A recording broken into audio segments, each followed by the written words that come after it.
Okay, I want to do a quick little zoom in of the board here. I want to see if my camera will be able to look at this little tiny writing and look at the different headers here. Yeah, it's not going to focus perfectly, but you can see the different types of headers here. You got a system fan header there, a system fan header there, and you have your CMOS jumper, which I actually used during my diagnosis. Let's see here. Yeah, it's probably going to be probably for the speakers and stuff. I'm assuming I downloaded the manual off the internet, and I can provide that information. So here we go. Here's the stuff for the case, I believe, the power buttons and things like that. Let's see what else we have here on this board. I believe we've got the USB 2 and USB 3. I think 2 is the black and the 3 is the gray, I think, if I read on the manual.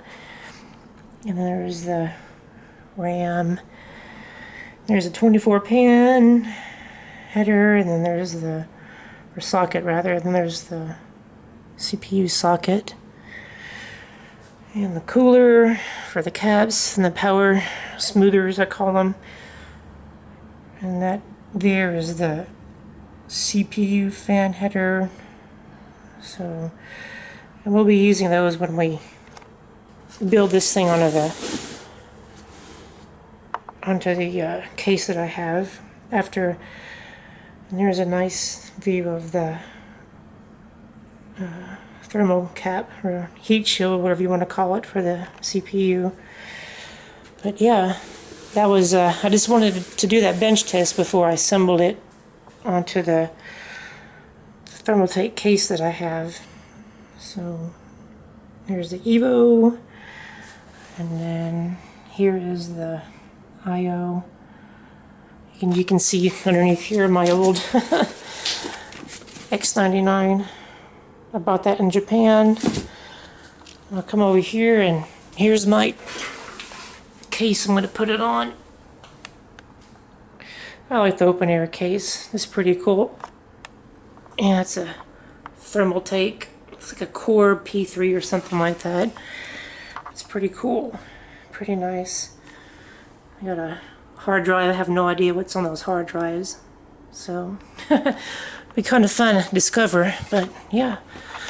Well, I've got the case, wouldn't call it a case, but an open case that I'm going to be doing the mounting the system on, and I've got my parts here, and then I have the actual virtual PDF or the online PDF for the motherboard that I have. So yeah, there's a thing called cable management, which means making all your cables nice and neat. And back in the day, cable management was kind of difficult, and people were criticized for having spaghetti cables. But nowadays, case makers have made cable management very easy. This was actually from the factory like this, so it was pretty easy to do cable management. So yeah, I had this built before, so the cables have a natural curl and lay to them, so yeah, that won't be too difficult. But yeah, next steps will be to mount the motherboard to the case. So as you can see here, I took everything off from the bench test to make it easier to mount everything onto the open case that I have. And if you've never done this before, one thing you want to notice is that you have these little standoffs. And motherboards have different sizes. So what you'll need to do is you'll need to look at your motherboard and find the correct pattern so you can put the standoffs in the right place. And what I'll show you right here is, you see the little hole right there? The motherboards have mounting holes or screws for the screws to go through. And so you want to make sure that your holes are going to line up to the standoffs properly. So you can, I don't know if you can see that there, but the holes are going to line up with your little standoffs. So that will be very important because you want to have a good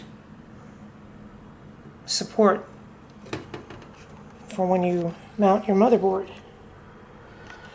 So now is this going to be the fun part of just mounting, and you want to make sure that you don't have nothing's holding up, so you want to look under here to make sure your cables are not impinging or pinched. So that's always a good thing to check for. So if you do mechanic work, you'll know about torquing down like heads or any type of large piece of metal to stop warping, prevent warping, and kind of the same thing goes with anything flat, especially like motherboards. So you'll just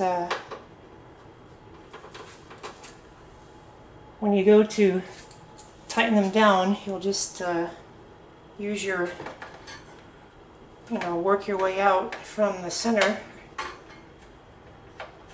I don't want to bore you to sit here and watch me put all these tiny screws in, but when it comes down to tighten these down, you'll want to go here, then here, then here, then here.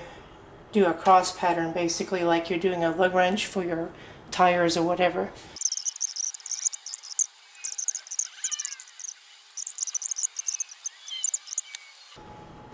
And there we go. And there you go. You've got a mounted motherboard.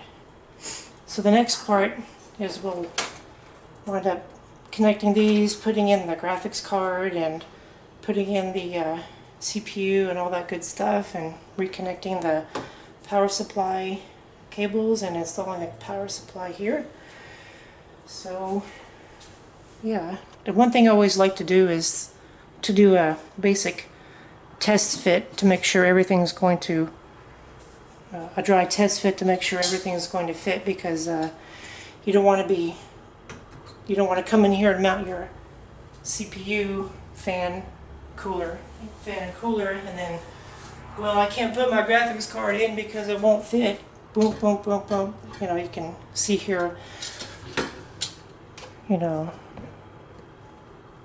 won't fit here, so you can't put it in that slot, so I'll have to put it in this slot. So it's always good to dry fit your build.